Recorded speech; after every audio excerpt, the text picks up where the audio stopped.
nude auditions and totally naked ambition. The Tinseltown star machine blows a gasket in Hollywood Exposé tonight on USA's Real Wild Cinema.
You have to be cool in Hollywood.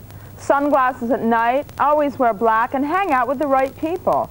I'm part of that in crowd. Sandra Bernhard, your hostess for tonight's Little Sexy Soiree. Stick with me. We're going to go clip-hopping through the hippest underground sexploitation movies and classic retro films of the 50s and 60s. We'll even skip through the stupid storylines, so you get to see all the hot spots and meet all the right people. Our first clip is Hollywood's World of Flesh, made in 1963. Producer Bob Cressy got a bunch of his friends to appear for free and film the whole thing over one weekend. Let's play a game. When you watch this clip during the striptease on the diving board, try to count how many moths are flying around the ornate hairsprayed chignon of the starlet. You'll need all your fingers and toes for this one, kids. Here's Hollywood's World of Flesh. Good evening, ladies and gentlemen. It is my pleasure to welcome you to a most unusual experience in motion picture entertainment.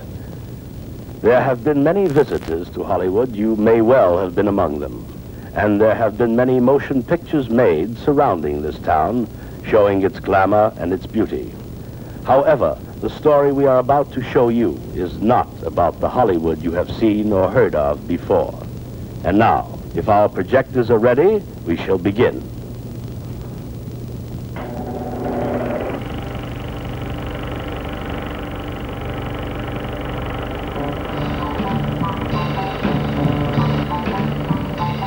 This is the office of Del Sol Productions, a motion picture corporation just recently formed for the express purpose of the production of a nudie movie.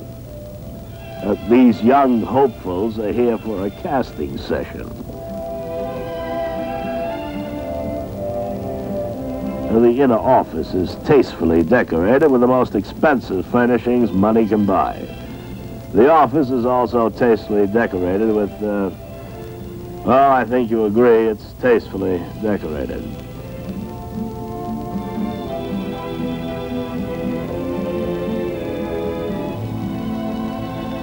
Now, the gentleman on the left is a producer. To date, he has filmed 7 sex exploitation movies. On the right is one of his principal investors, obviously a man of action.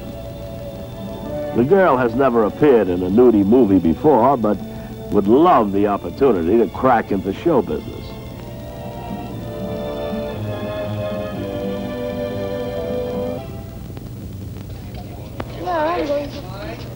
It is now 1 week later. Our 2 young men are in the midst of production.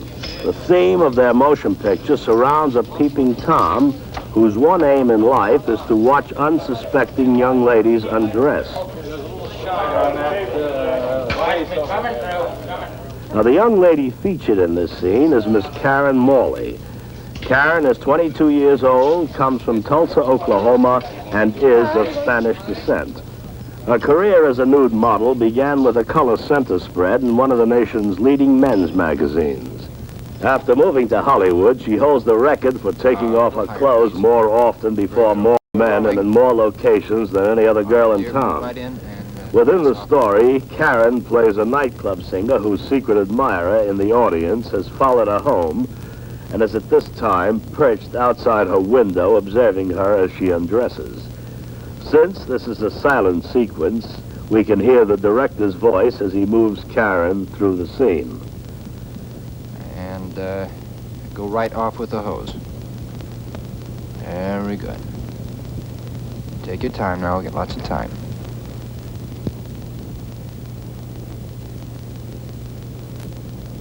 Fine. Nice and sexy. Do not look at the camera. We are now seeing the scene as it will actually appear on the screen. This is the point of view of our peeping Tom looking through the Venetian blinds. Okay. Now stand up and make the bed. Stay with her. Stay with her.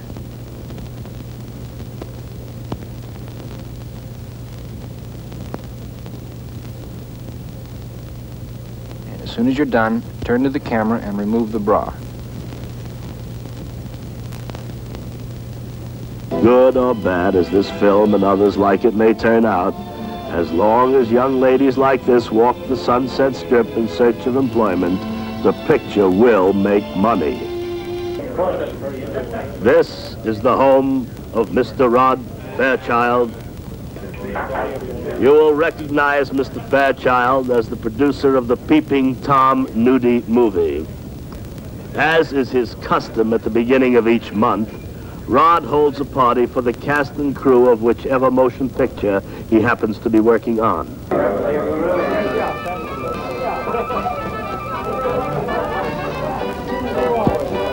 time is now 1 a.m. the following morning. As far as the majority of the guests are concerned, this is the shank of the evening.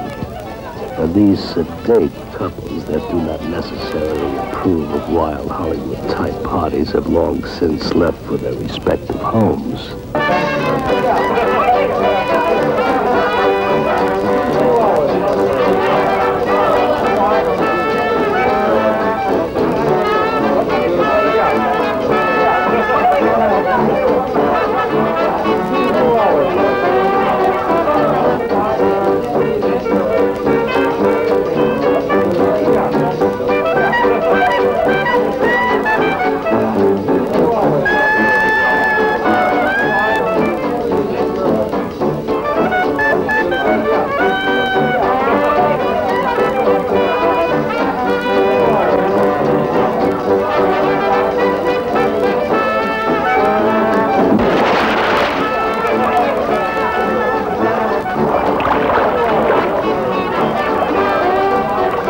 As the sun rises over Hollywood, we leave the peaceful little town of Beverly Hills. By noon, a new party will have started at someone else's poolside. And on this quiet note, we end our documentary on the film capital of the world.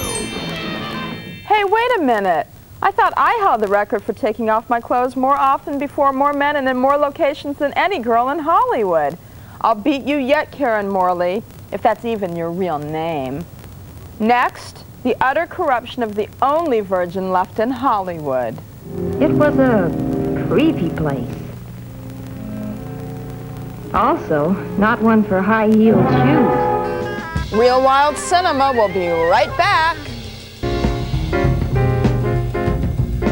I lost my virtue to an Italian count while desperately grasping ancient tapestries.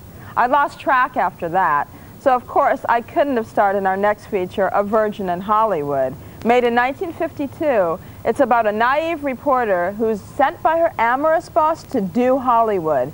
Apparently her assignment was a success, because in real life it took no time for the star, Dorothy Abbott, to land a role as Sergeant Joe Friday's girlfriend on the first few seasons of Dragnet.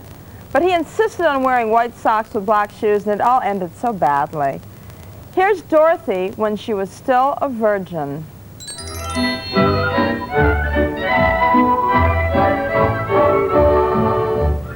What kind of place actually is Hollywood?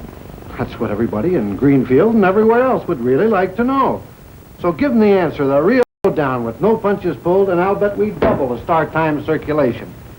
That's why I've decided to send someone out there to write a series of articles for us. The facts, you understand.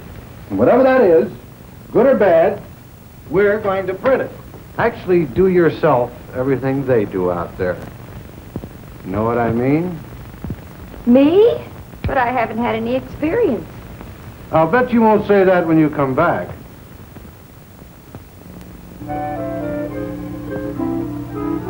There below me, a bit smoggy, lay fabulous Hollywood.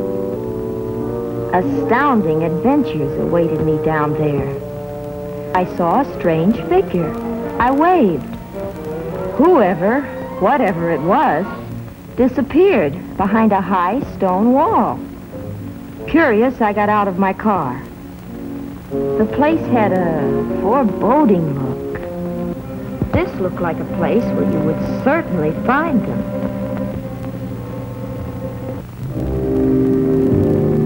It was a creepy place. Also, not one for high-heeled shoes.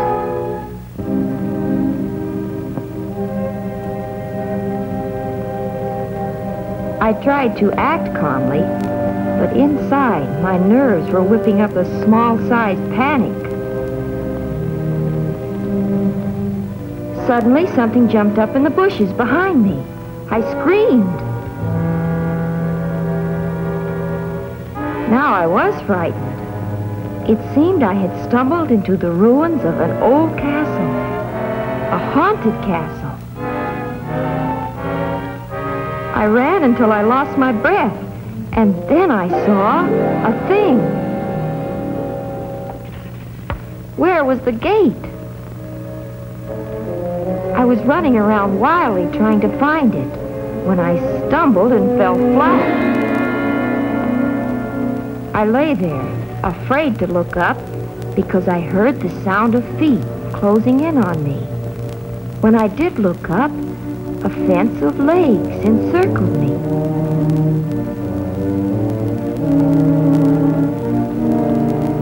And the tallest man I had ever seen towered over me. I saw now that the legs belonged to some very pretty girl. Even the hideous head that had scared me was only a mask for a beautiful girl. A few words made me understand everything. I had happened onto a studio ranch used by photographers and cameramen who make the artistic type of photos and films.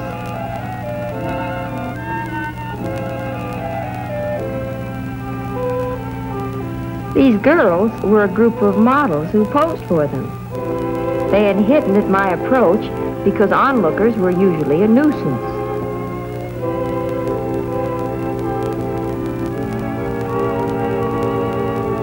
Well, I had spent a very interesting afternoon watching the production of artistic photos and films. The gorgeous girl type of pictures that feature and star and immortalize glamour, winging their way out from the cinema city to thrill and delight the whole world. Pierre Martin was a nervous little man who had a wholesale lingerie house. He brought buyers here to view his showings of new styles. Modeling for him, I thought I might find some rare experiences. I did. Say, I always wear that outfit. Well, Pierre had my name on it, so evidently you're not wearing it today. Today, too. You may be Pierre's new pet, but I'm wearing that outfit. That's silly. I already have it on. That's easily changed.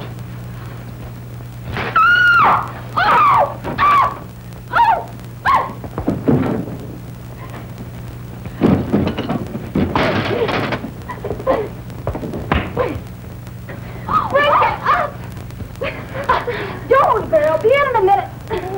Don't, please. Gang will be barging in. Please, put this in.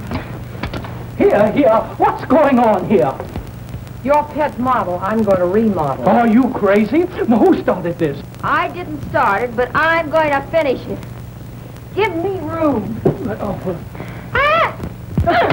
Be careful now, girls. Oh, stop it! Stop it! Oh my goodness! Stop it! Stop it! Stop it this minute! Here, what's going on here? Stop! What the heck?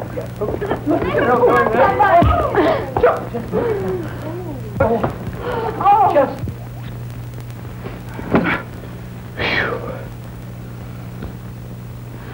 Why, Mr. Hanson, what are you doing here? Well, I was worried about you, and I came to Hollywood, and I went to your apartment, and they said you were working here. Well, I'm not exactly dressed to give you a formal reception. Still afraid of the big bad wolf, huh? Listen, after what I've seen and done out here, you just think you're a wolf. Watch me. Wow, you certainly have learned a few things in Hollywood. And that's only the beginning of what I've learned out here. Is it just me? Or is this whole film like an extended dirty dream metaphor? Next thing she'll be talking about is how a big, thick rocket ship exploded inside a greasy donut. Dorothy seems to have picked up a few tricks in Tinseltown. She even learned how to be a model. Perhaps she'll get a few helpful hints from our next film, Model School. The whole world knows of glittering Hollywood Boulevard, but Hollywood itself looks to the Sunset Strip. This sign spells glamour, rather it did spell glamour. The famous Croc is now closed. Around this classic entrance cluster the ghosts of gay evenings, of famous and infamous star-studded parties. And this, my film-minded friends, is the spot, where Carrie and Harry and Clark and Tyrone and Hetty and Sonia and Claudette and Marlena forget about those hot lights and yelling directors. Village School, that might be... Why, hello there, friends. Meet Miss Manning, Miss Merrill Manning. Just what kind of an educational institution is this? I'm afraid you've guessed it. This, in addition to being a model school, is a school for models. Miss Manning, as I was saying, this is a model school. Here those young ladies who look out at you from magazine covers learn how to look so alluring. Miss Manning, Merrill is sized up very carefully. Miss, will you tell Merrill that's it. No girl is enrolled in the village school unless she's a potential magazine cover girl. There, with the flick of a pen, begins a career as a model. In addition to charm and facial loveliness, any young lady aspiring to be a model must have, shall we say, dimensions. And I would say that Miss Manning very definitely has dimensions. A successful model must be in tip-top physical shape. No bulges in the wrong places. Important to the photographer or the artist is the ability of his model to register any one of a dozen emotions. This, need I tell you, is shock. Obviously, the little girl has seen Mr. Karloff. Good heavens, this is awful. The models at the village school not only receive the fundamentals of good modeling technique, but actually work as they might professionally before cameras or artists. And there's the artist at work. Miss Manning, whom we can just discern, is learning that modeling is not so much glamour as honest-to-goodness hard work. Very nice, young lady. I'd say you were catching on fast. Your poise quotient is beyond question. Miss Manning, in one of the many poses that an artist may require as he portrays the body beautiful. A day at our model school is over. These young ladies, their looks, their charm, and their neatly cultivated allure should go far. Ladies and gentlemen, we've just seen the birth of a magazine cover, a whole flock of magazine covers. We'll meet B-movie kingpin David Friedman after this.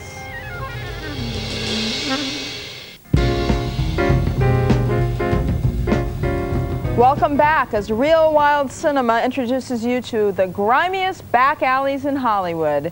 And here with the tales from the casting couch is our guest, the master of the nude audition, producer David Friedman.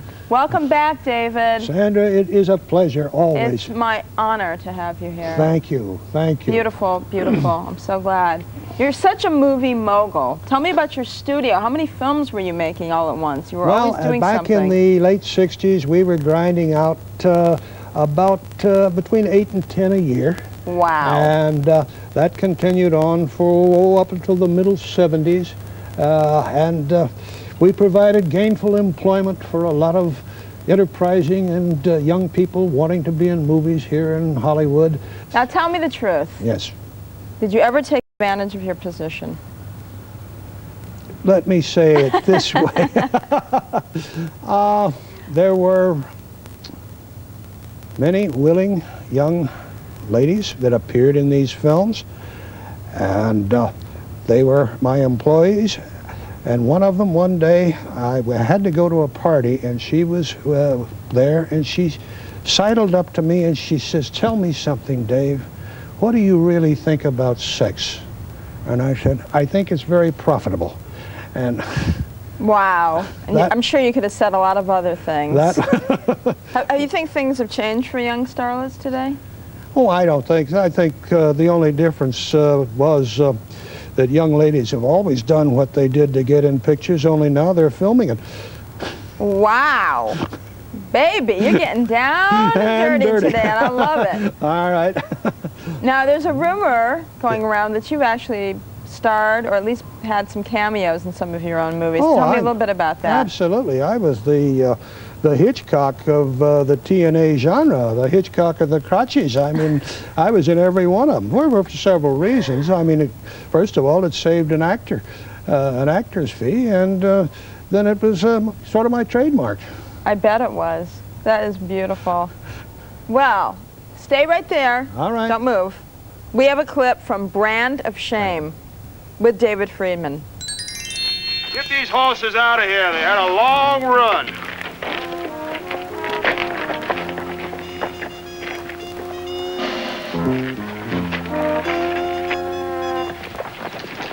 Steve, I'll see you later.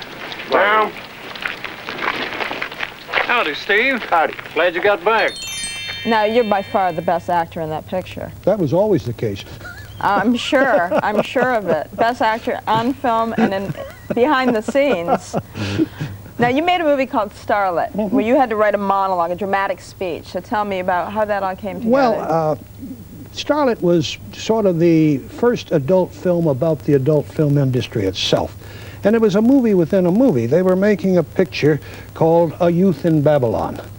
And this, in this scene, they're going to have this girl who has come from rather sordid background, circumstances, and she is going to test for this part. Right. So I used to write all of my scripts. I wrote most of my own screenplays, but always adding a little class to the work. I thought, well, I'll give her a little Shakespeare. I always threw a little Shakespeare. I love Shakespeare, and I played Shakespeare in high school. But so for the speech that she's going to do for the screen test, I give her Portia's speech from Merchant of Venice. Right. You know the story. Sure. Take thy pound of flesh, but spill not one drop of blood, else all thy goods are confiscated. At any rate, the thing runs about 3 pages. So we start to shoot it. We've got this Venetian set there, got her in a long robe. She's going to play Portia. We explained to her that Portia was a lawyer. And the kid starts reading this thing.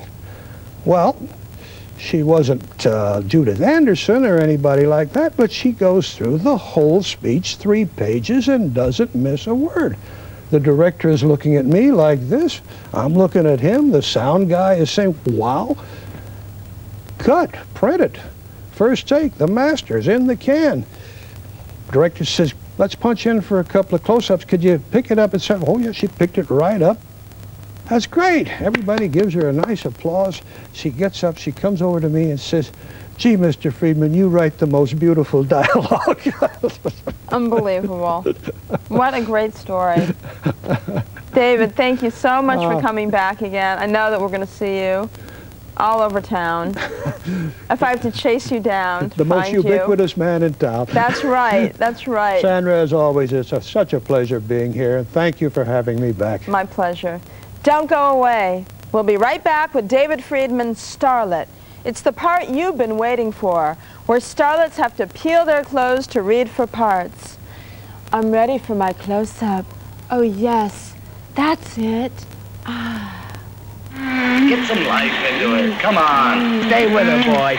Get hot. Get hot. Next on Real Wild Cinema, the Starlet and the Stud Muffin. As you may have guessed from our interview, David Friedman did it all. Exploitation movies, gore fest, nudie films, road shows, and hardcore. David shot our next movie, Starlet, in 1968 using his own studio, Entertainment Ventures Incorporated, as the backdrop. So let's take a peek at the world of naughty films from a guy who knows what he's talking about, David Friedman's Starlet. This is Hollywood, entertainment capital of the world. Hollywood, Baghdad on the Pacific, Sodom by the sea. These are the world's greatest film and TV studios. It is here that the movies are made. Some movies are also made here. Starlet, scene one, take one.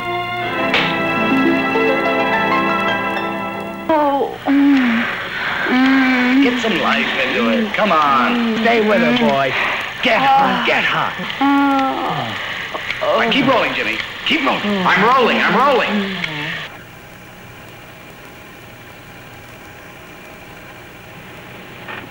This broad's got a better body than Maxine Henning. Good morning, Miss Henning.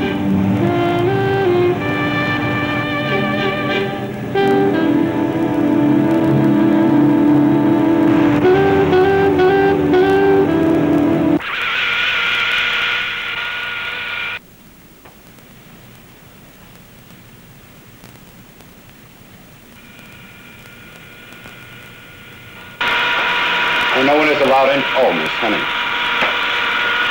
Please, Miss Henning, you gotta get out of here. If Mr. Adler finds out you're here, I'm gonna lose my job.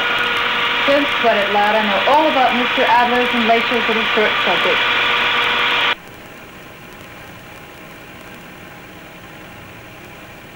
It's almost over now, Miss Henning. Now, please get out of here, and please don't tell Mr. Adler you saw this. Tell him I'll be in his office in 30 minutes. Love the picture. Bye-bye.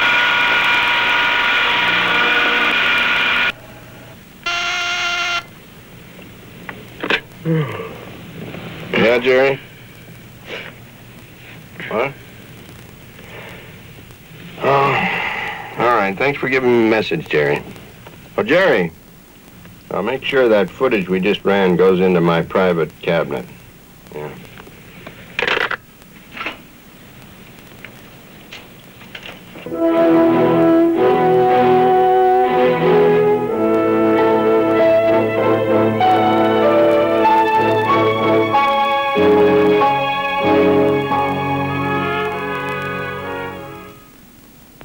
You want to send in the other girl, please? Okay, thank you.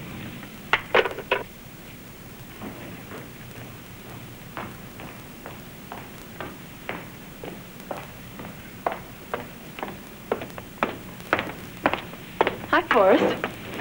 Allison, what are you doing here? Hey, like I heard you were filming a nudie and you're looking for chicks. Oh, you mean you're interested in reading for a part? Forrest, you're a regular Dick Tracy. Oh, Miss Jordan, this is Mr. Kenyon Adler. How do you do? See, you and Miss Jordan seem to be friends. She's my fiance's roommate. You want to see my boobs or something? Yes, dear, we would have to take a look at you before we could come to any conclusion. You can change over there, behind the screen on the other side of the stage, Allison. Who needs a screen?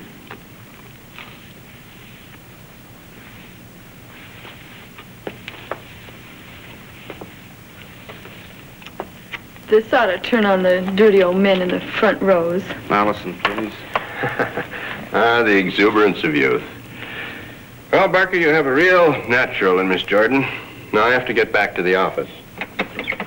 You're doing a good job, boy. We're expecting big things from you. Thank you, sir.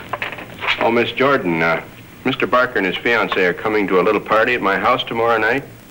Please try to be there. Sounds groovy. I'll be there. Good. I'll see you tomorrow night then. All right, Allison, I'd like you to read a couple of lines. Sure, Forey. Over here on page 7.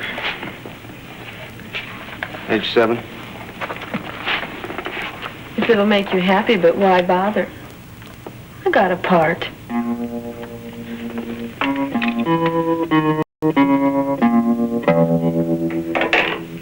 Mr. Adler? Yes? Miss Henning is in your office.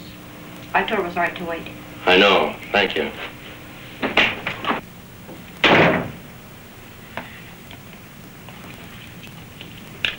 Maxine, what a pleasant surprise. Oh, Kenyon, can the crap. Oh, Max, my little Max. Your earthiness is so much a part of your charm and magnetism. You, mind if I sit next to you? Ah, now isn't this comfy and cozy? As a matter of fact, it was on this very couch that you and I first got to know each other. It was the beginning of your career. Mine and how many other broads? Oh, Max, Max, Max. You are the power and glory of EVI and my most distinguished achievement. So why is it that I have to read in the trades that this crotch factory you call a studio is going to make a big budget epic about a sex pot in a mixed college dorm entitled, I believe, Youth in Babylon? Since no one even bothered to tell me about this little project, am I wrong in suspecting that the great Kenyon Adler could conceivably be toying with the idea of not using little Maxine Henning? Well, I've convinced New York to get on the bandwagon and co-produce an Italian Western starring Maxine Henning. Well, just think, 6 glorious, exciting, romantic weeks in sunny, song-filled Italy.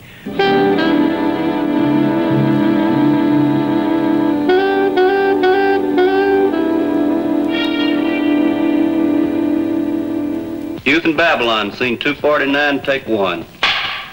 And action. Jeremy, you must be putting me on. We're not really going to a weenie roast. Cut and print.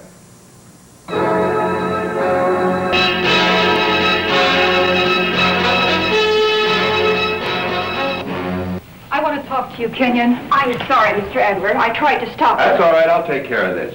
All right, Maxine, what the hell's the big idea of busting in here like this? A lady would have called and asked for an appointment. Whoever said I was a lady. Now that that's solved, let's get down to business. Kenyon, I'm playing the lead in Confessions of Daisy Cheney. Oh, you're wrong, Maxine. Starless Night has already been signed to do that role. Now, you can do one of two things. You can go to Italy and do the Western, or you can go into oblivion. I couldn't care less. Well, maybe you'll care when Friedman and the other stockholders see your little short subject featuring your Miss Knight. Show them what I mean, Allie. Phil, get the film from that little bitch. Run, Allison!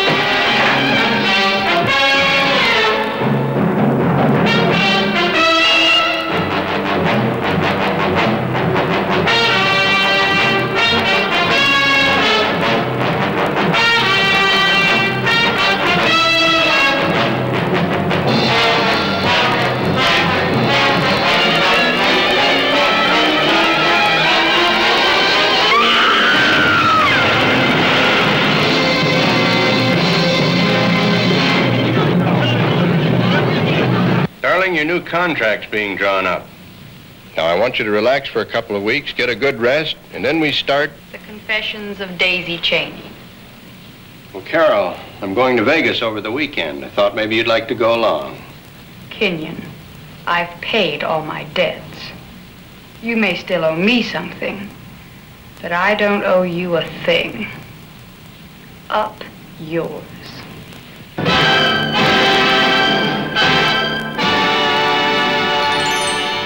The thing that resonates in my mind about this film is the hauntingly poetic last line.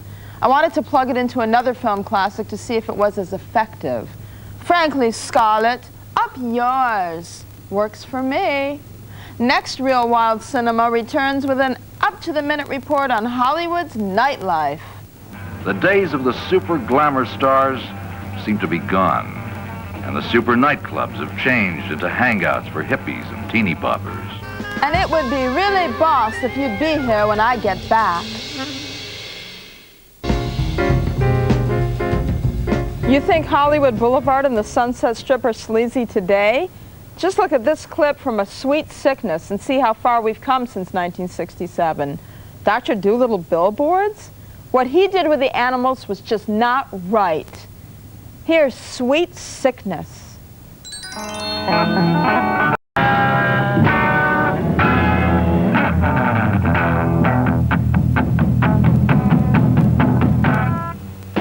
Hollywood, to millions, is still the glamour capital of the world. But I've seen a lot of changes in the past few years. Back in the 20s and 30s, little gals from the Midwest would come to Hollywood to meet the right producer, get discovered. Some did become stars overnight and built huge mansions to let the world know they'd arrived. They throw fantastic parties at the expensive nightclubs on Sunset Strip. The days of the super glamour stars seem to be gone, and the super nightclubs have changed into hangouts for hippies and teeny boppers. One thing that hasn't changed in Hollywood, though, is the constant invasion of young gals from all over the country coming to Hollywood to be discovered. But a fabulous body isn't enough. It also takes talent, a lot of talent. Most starry-eyed young beauties end up on the well-known casting couch and a one-way ticket back to Hicksville. Still, there's something exciting about Hollywood. The lights, the rush to a premiere, Klieg lights that reach halfway to the sky, the glamour to get a glimpse of your favorite star, stars that have somehow made it to the top and have come to collect their symbolic trophies in their rented Rolls Royces.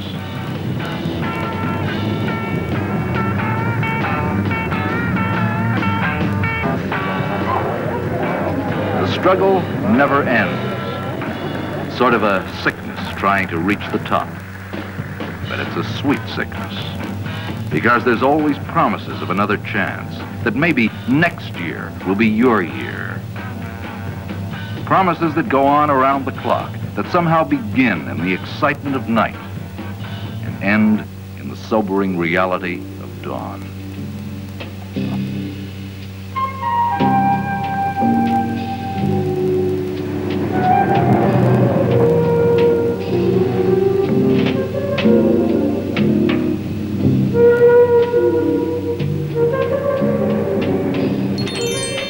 You know this film is a bit out of date. They say a fabulous body is not enough. It takes talent. Come on. Everyone knows the fab bod gets you your first movie deal. Show some skin and dance around naked, and soon your fees are over 7 figures. And with the miracles of silicone, so are your measurements.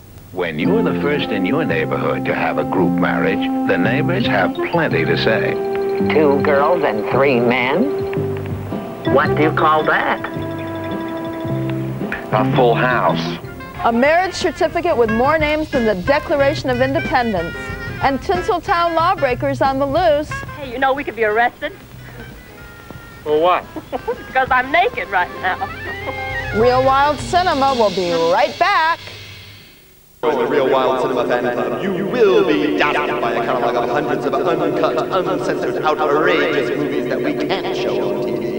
Send $5 for a membership card, catalog, and newsletter, or order the Real Wild Cinema t-shirt for $15, plus $4.95 shipping and handling, and get your membership for free. Send check or money order to Real Wild Cinema, P.O. Box 65073, Seattle, Washington 91155. You will join the Real Wild Cinema Fan Club.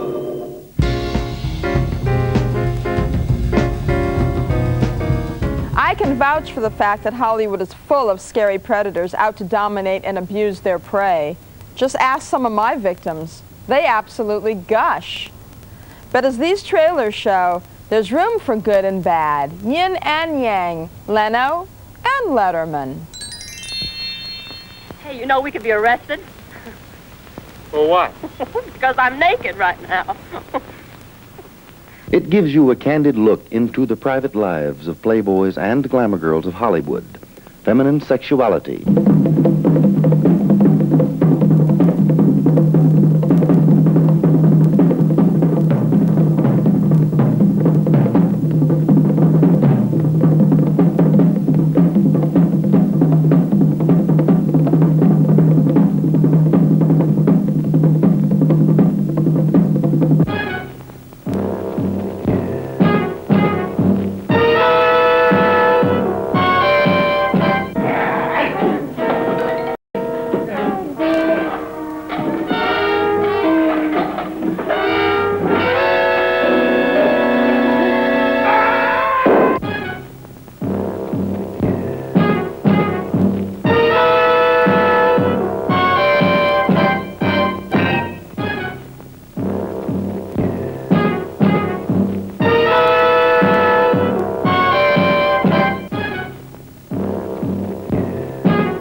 life of Hollywood after dark. It's vivid, it's daring, it's exciting.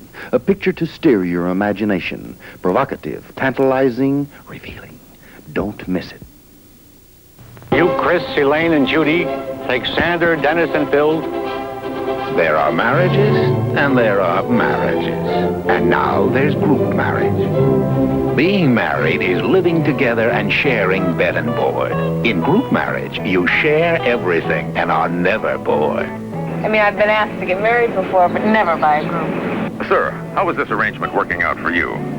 Oh, well, right now we're just 6 single people living in one house. Nothing unusual. Here's to you, Chris, for starting all this. I hope you knew what you were doing.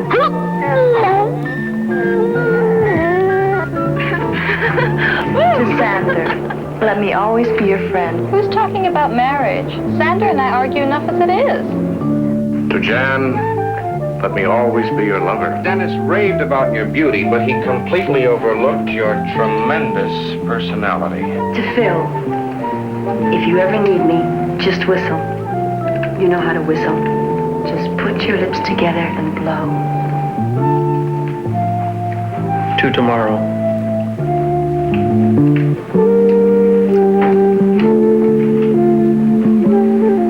To tonight. Look, Chris, just because I love you doesn't mean I can't like Jan. Sander, I love you, but I like Dennis. Now, how do you decide who sleeps with whom? When you're the first in your neighborhood to have a group marriage, the neighbors have plenty to say. 2 girls and 3 men? What do you call that? A full house. Well, what are we going to do? First you have to see phone calls and now this. A group marriage can blow up, too. A marriage is a marriage. Even this one. I gotta be free. But the best thing about fighting is making up. Heaven knows where we'll be landing, just as long as we keep laughing. You are cordially invited to the wedding of Chris and Elaine, and Judy, and Sander, and Dennis, and Phil. Group marriage, and the possibilities go on and on and on and on. Hollywood, so sleazy and shallow, glitzy and gluttonous, filled with vicious users, monumental egos, and starstruck performers who'd sell their souls to stay in the spotlight. I know I'm being rough on myself, but in this town, you gotta be tough. Be with me for more scandalous personal revelations next time on Real Wild Cinema. Good midnight to ya.